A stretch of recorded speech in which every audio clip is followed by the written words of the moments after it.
Hi friends, இப்போ நாங்கள் வந்து எங்கே போய்கிட்டுருக்கோம் அப்படின்னு தானே பார்க்குறீங்க. ஒரு டெம்போ எடுத்துக்கிட்டு 10 பேர் கிளம்பிட்டோங்க. நாங்கள் திரும்பியும் வந்து ஒரு டூர் ஒன்று போடலாம் அப்படின்னு சொல்லிட்டு. இப்போ நாங்கள் எங்கே போகிறோம் அப்படின்னா வால்பாறை தான்.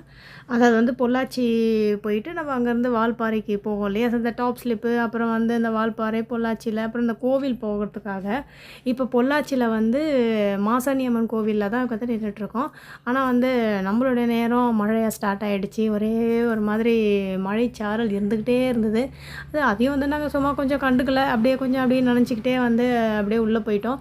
ஆனால் அங்கேயே பாருங்களேன், மாசாணி அம்மன் கோவில் வந்து அந்த இடத்துலையே வந்து வரவங்கெல்லாம் வந்து நைட் ட்ராவல் பண்ணி வந்துட்டாங்கன்னா மார்னிங் அதையே அங்கேயே குளிச்சுட்டு உள்ளே சாமி பார்க்குறதுக்கு வரலான்ற மாதிரி அங்கேயே வந்து சுட தண்ணியோடு வந்து குளிக்கிறதுக்கு ரூமு அதெல்லாம் வந்து அங்கேயே இருக்குது. ஸோ நாங்கள் வந்து அப்படியே அங்கே எல்லாமே ஃப்ரெஷ்அப் ஆகிட்டு அப்படியே வந்து கோவிலுக்கு வந்துட்டோம்.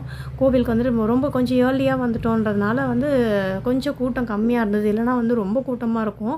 ஏன்னா ரொம்ப ஃபேமஸான கோயிலுன்றது எல்லாருக்குமே தெரியும், மாசாணி அம்மன் கோவில். ஸோ அங்கே வந்துட்டு இப்போ நாங்கள் என்ன பண்ணுறோம், தரிசனம் வந்து இப்போ தான் நின்றுட்டுருக்கோம். நாங்கள் இங்கே அம்மன் வந்து கிட்ட போகும்போது வீடியோலாம் எடுக்க விடலை. ஸோ நாங்கள் இங்கேருந்து கொஞ்சம் அப்படியே எடுத்தோம். கொஞ்சம் கொஞ்சமாக தான் தெரிஞ்ச வரைக்கும் அப்படியே பார்த்துக்கிட்டாங்க. அதோடு நாங்கள் வந்து கிட்ட வந்து ரொம்ப கிட்டலாம் விடலை. ஸோ அப்படியே சாமியை பார்த்துட்டு இந்த பக்கமாக வந்துட்டு இந்த பக்கம் இந்த மிளகா அரைச்சி அது மாதிரி பண்ணுறதெல்லாம் வர வச்சுருந்தாங்க. அதாவது வந்து நீதிக்கல், அம்மன் கிட்ட இருக்கிற நீதிக்கல்லில் வந்து இந்த மிளகா அரைச்சி வந்து அந்த நீதிக்கல்லில் பூசி வேண்டிக்கிட்டால் நீதி கிடைக்கும். அதாவது ஏதாவது நம்மளுக்கு வேணுன்ற மாதிரி வேண்டுதல்லாம் நிறைய சொன்னாங்க. ஸோ அவங்கவுங்க என்னென்ன வேண்டுதலோ அந்த மாதிரிலாம் பண்ணுறாங்க. அம்மன் வந்து கொஞ்சம் நல்ல ஒரு சக்தி வாய்ந்த அம்மன்ற மாதிரிலாம் சொல்லியிருக்காங்க. ஸோ நாங்களும் வந்து இவ்வளோ தூரம் பொள்ளாச்சிக்கு வந்துட்டு அம்மனை பார்த்துட்டு போகணுன்றதுக்காக வந்துட்டு காலையிலேயே, ஆனால் சீக்கிரம் வந்ததுனால தரிசனம் சூப்பராக கிடச்சிச்சு எங்களுக்கு. இங்கே வந்து ரூம்ஸ்லாம் வந்து ரொம்ப ஒரு பயமே இல்லைங்க. ஏன்னா வந்து எல்லாமே வந்து அவ்வளோ ஒரு கன்வீனியண்ட்டாக பண்ணி வச்சுருக்காங்க. ஸோ எங்கேருந்து வந்துட்டாலும் வந்து அங்கேயே வந்து குளிச்சுட்டு நம்ம வந்து பார்த்துடலாம் அப்படின்ற மாதிரி.